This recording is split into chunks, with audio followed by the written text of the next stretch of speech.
ብለሽ ነበር አሰብም እንዴ? አቤት አልኩሽ እንዴ? ለይ ሴትዮ ኪችን የሆነ ቦታ አዘጋጅላት አላልኩሽም? ስለዚህ ሳሎን እንደማፈልጊ ላባይ ነግራለሁ። አይስማ ተናገሪና እንዴት ወደ አንቺ እንደማዞሩ ታያለሽ። ቲና የእህቴ ሳሎን መቀመጥ ረብሾሻል?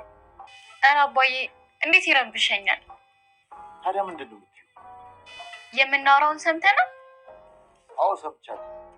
እርግጠኛ ነኝ አባዬ ሙሉን አልሰማህም። ሰምቻለሁ። አባዬ ካስቀየምኩ ይቅርታ።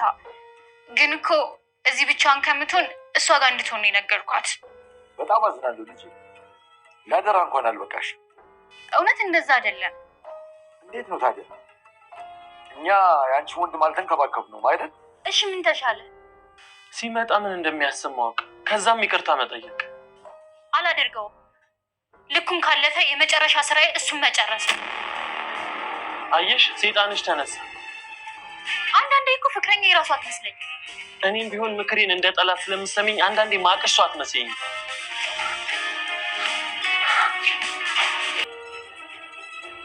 ምንድን ነው? ፈራሁሽ፣ በጣም ፈራሁሽ። ለምን? ቤት የሰጠሽን ሰውዬ ልገኝ ገለሽ እንኳን ልጁ ሀዘኑን ሳይጨርስ እንዴ ምን ሆነሻል? አይልሽ ለምን መሰለሽ? በህልሜም በሆኔም ከአንተ ጋር መኖር ብቻ ነው የሚታየኝ። እንኳን ደህና መጣችሁ። ለዚህ ዩቲዩብ ቻናል አዲስ ከሆናችሁ ሰብስክራይብ፣ ቪዲዮ ከተመቻችሁ ላይክ እያደረጋችሁ ቤተሰብ መሆናችሁን አትርሱ። እናመሰግናለን። በክፍል 24 ላይ እንግዲህ ካሌብ ተቀላቅሏል ማለት ነው። በግልጽ ባይሆንም እንዲሁ ሴት በመምሰል ጆሮ ማይሰማ እንዲሁም ደግሞ አንደበቱ የማይናገር በመሆን እና አባባ ቤት ላይ አንድ የአባባ እህት እንደምትመጣ ሆኖ እዚህ ቤት ከገባ ጊዜ ጀምሮ የሚያቸው ተአምሮች እጅግ በጣም ትዕንግርት ፈጥሮበት ይገኛሉ። ይሄ ማለት ደግሞ ካሌብ በገዛ ሚስቱ ላይ ያደረበትን ጥርጣሬ ሰዎች ቢነግሩትም አልሰማም፣ እነ ትሁት ቢነግሩትም አልሰማም፣ አባትየውን ቢነግሩትም እኔ በአይኔ ማየት አለብኝ ጭምር በማለት የሰማውን ነገር ለማየት እዛ ቤት አይኑ የማያይ እያየ ጆሮ የማይሰማ እንዲሁም ደግሞ አንደበቱ የማይናገር ስለሆነ ቲናና እንዲሁም ደግሞ ፍቅረኛዋ የሚያደርጉትን ነገር ሁሉንም ነገር ይከታተላል ማለት ነው። ሶፋ ላይ ተቀምጦ እያንዳንዱ ነገር በየቀኑ የሚደረገውን ንግግርም ሆነ የሚደረገውን ጉድ የሚያስብለውን የእነሱን ስራቸውን በመመልከት ትዕግስቱን አጥቶ ወደ አባቱ ስልክ ደውሎ መሳሪያህን የት ነው አባዬ ያስቀመጥከው በማለት ወደ አባቱ ደውሎለት ነበረ። ቲናም በበኩሏ ሌላ ችግር ፈጣሪ ሆናለች።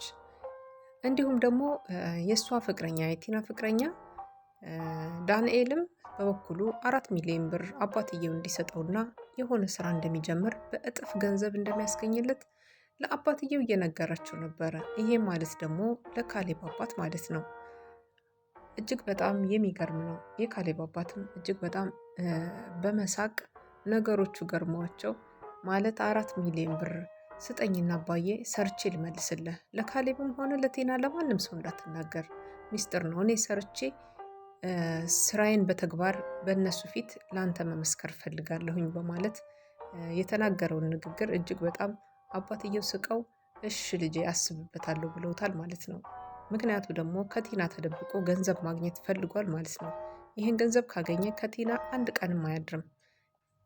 ቲናም በበኩሏ አባዬ ቤቱን በስሜ እንድታደርግልኝ እፈልጋለሁኝ፣ ምክንያቱ ደግሞ ካሌብ አሁን ሰዓት ላይ የማያከብረኝ ያለው ይኸውልህ ከሌላ ሴት ጋር ተኝቷል፣ አሁን ራሱ ሌላ ሴት ጋር ነው ያለው በማለት እስኪ ቪዲዮውን አሳይኝ፣ ሰው ልኮልኛል ቪዲዮ በማለት አባባን ስልታሳምናቸው ስትሞክር አይ የለም ቪዲዮ ሊየው እስኪ በማለት ቆጣ ብለው ሲሉ አይ ቪዲዮውን አሁንማ አጠፋሁትኝ አለቻቸው ማለት ነው። ይሄኔ ቲና አባባን ለማሳመን የተጠቀመችበት ጥሩ ጥበብ ነው መንገድ ነው ያለችው ነበረ ማለት ነው። አሁን ላይ ቲና ያሰበችው ሀሳቧ ከተሳካላት እጅግ በጣም ሀብታም ልትሆን ነው፣ ሰውየውን ልትገል ነው፣ በጣም ከዳኒ ጋራ በጣም ብዙ መልካም ጊዜያቶችን ልታሳልፍ ነው፣ በጣም በቃ የምትወደው የምታፈቅረው ሰው ጋር አብራ ልትኖር ነው። ይሄ ነው ሀሳቧ የሷ።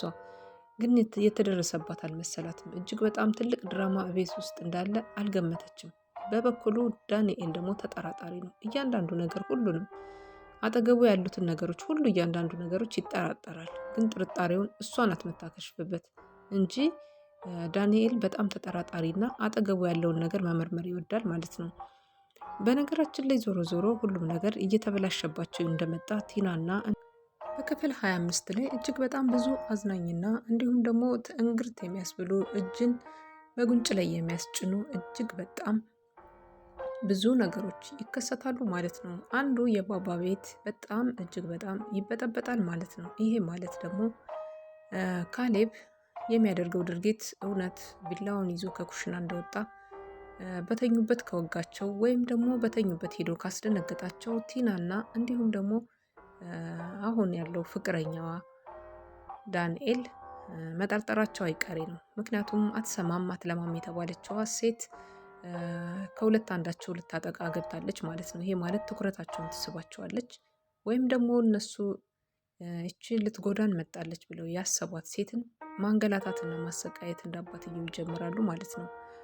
ካሌብ በድፍረት እንግዲህ በንዴትም ጭምር ነው ወደ እነሱ መኝታ ክፍል እያመራ የነበረው። ይህንን እውነት የያዘውን ቢለዋ በማን ላይ እያሳርፈው ይሆን? ይሄ የሚታወቅ ነገር የለውም ማለት ነው።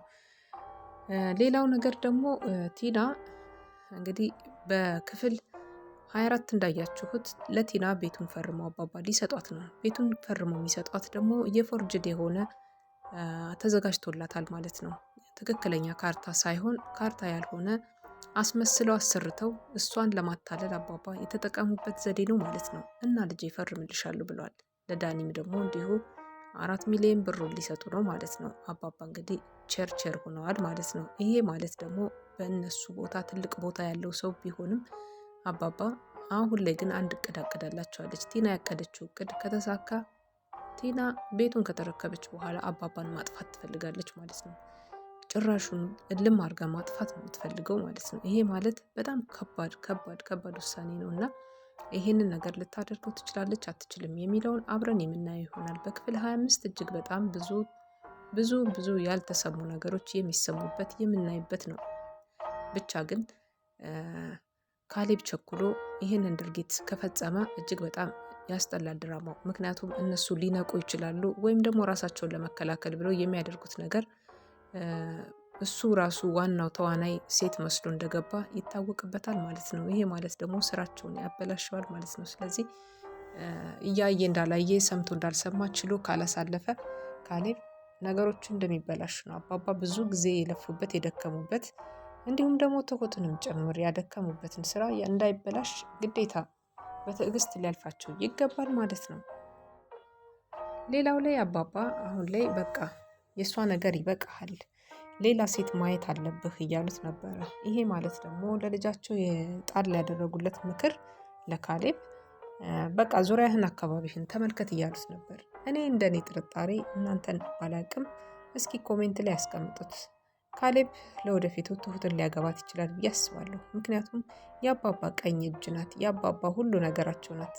አባባ ከምንም በላይ ለይተው ምንም አያያትም እና ለልጃቸው ትልቅ በረከት እንደ ስጦታ አድርገው የሚቆጥሯት እሷን ነው ብዬ ነው የማስበው። ምክንያቱም በህይወት ላይ እጅግ በጣም እሳቸው የመኖር ምንጫቸው ትሁት ስለሆነች የቤት ሰራተኛም ብትሆንም አንድ የቤት ሰራተኛ ልታደርገው ከሚገባ በላይ ለሳቸው ተንከባክባ ህይወታቸውን እስካሁኑ ሰዓት ድረስ ያቆየችላቸው እሷ በመሆኗ እጅግ በጣም ለልጃቸው ሊድሯት ያስባሉ ብዬ ነው የማስበው። አስተያየታቸው፣ ሁኔታቸው፣ ንግግራቸው እኔ በተረዳሁት መንገድ እናንተ ተረድታችሁት ከሆነ ይህን አይነት አላማ ያላቸው ይመስላሉ ማለት ነው። ዙሪያህን ዞር ዘር ብለህ ተመልከት በማለት ልጃቸውን ሲነግሩት ነበረ እና ክፍል 25ን እንጠብቃለንበት ጉጉት ማለት ነው።